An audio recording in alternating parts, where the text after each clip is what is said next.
बिस्मिल्लाहिर्रहमानिर्रहीम। अस्सलामु अलैकुम नाज़रीन। इस वीडियो में आज हम ये बात करेंगे कि हमारी दुआ कबूल क्यों नहीं होती। हम इतनी ज़्यादा दुआएं मांगते हैं अल्लाह ताला से। हम सुबह को मांगते हैं, शाम को मांगते हैं, दिन में मांगते हैं। जब भी हमें वक्त मिलता है हम ज़ाया नहीं करते, अल्लाह ताला के सामने हाथ उठाकर दुआ करते हैं और उससे मांगने लग जाते हैं। लेकिन फिर भी अक्सर हमारी दुआएं कबूल नहीं होती। इसकी क्या वजह है? क्या हमारे अंदर कोई कमी है?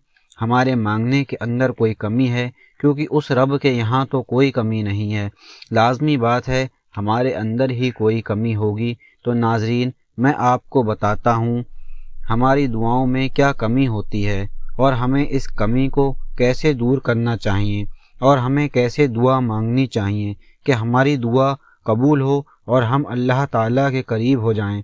देखिए, सबसे पहली बात यह है कि हम उस तरह दुआ नहीं मांगते जिस तरह दुआ मांगने का तरीका होता है। हर काम का एक तरीका होता है। अगर उस तरीके के साथ काम ना किया जाए तो वो काम मुकम्मल नहीं होता, पूरा नहीं होता। दुआ मांगने का भी एक अंदाज़ होता है, एक तरीका होता है। दुआ मांगने का तरीका क्या है? आप जब भी दुआ के लिए हाथ उठाएं तो सबसे पहले अल्लाह ताला की तारीफ़ करें। अल्लाह ताला अपनी तारीफ़ पर बहुत खुश होता है। जब भी हम किसी दुनियादार से मांगते हैं तो हमें उसकी तारीफ़ करनी पड़ती है। तो दुआ के अंदर हम अल्लाह ताला की तारीफ़ ही नहीं करते। अल्लाह ताला अपनी तारीफ़ पर खुश होता है कि देखो मेरा बंदा मेरी तारीफ़ कर रहा है, मेरी हम्द व सना बयान कर रहा है। अल्लाह की तारीफ़ क्या है? अल्हम्दुलिल्लाहि रब्बिल आलमीन अर्रहमानिर रहीम मालिकि यौमिद्दीन। ये तमाम जहानों का मालिक अल्लाह है। तमाम तारीफ़ उसी के लिए हैं। और इसी तरह अल्लाह ताला के मुख्तलिफ़ नाम हैं। जितने भी अल्लाह ताला के नाम आपको याद हैं आप सारे पढ़ दें। अल्लाह ताला की तारीफ़ पढ़ने के बाद दूसरे नंबर पर आप प्यारे नबी सल्लल्लाहु अलैहि वसल्लम की ज़ात मुबारक पर दुरूद शरीफ पढ़ लें। जिस दुआ के अंदर दुरूद शरीफ पढ़ा जाता है वो दुआ जल्दी कबूल होती है, और जिस दुआ के अंदर दुरूद नहीं पढ़ा जाता वो दुआ अटकी रहती है, उसके कबूलियत के चांस बहुत कम होते हैं। तो दुआ के अंदर दूसरे नंबर पर दुरूद शरीफ ज़रूर पढ़ें। और इसके बाद हमारी दुआ में क्या कमी है? हम दुआ के अंदर गफलत करते हैं। दुआ ऐसे मांगें जैसे मांगने का हक होता है। एक बुज़ुर्ग फरमाते हैं कि हमें दुआ का तरीका नहीं आता।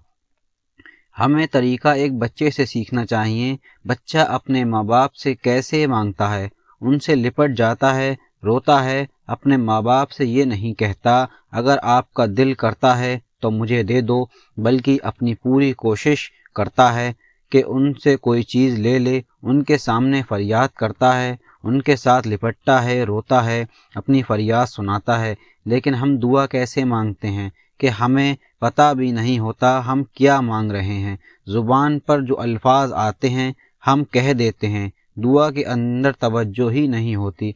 अल्लाह ताला से ऐसे मांगो कि आपको रोना आ जाए। और इससे अगली बात यह है, ऐसे वक्त पर दुआ मांगो जब दुआ कबूल होती हैं। फ़जर नमाज के बाद दुआ कबूल होती है, तहज्जुद के वक्त दुआ कबूल होती है।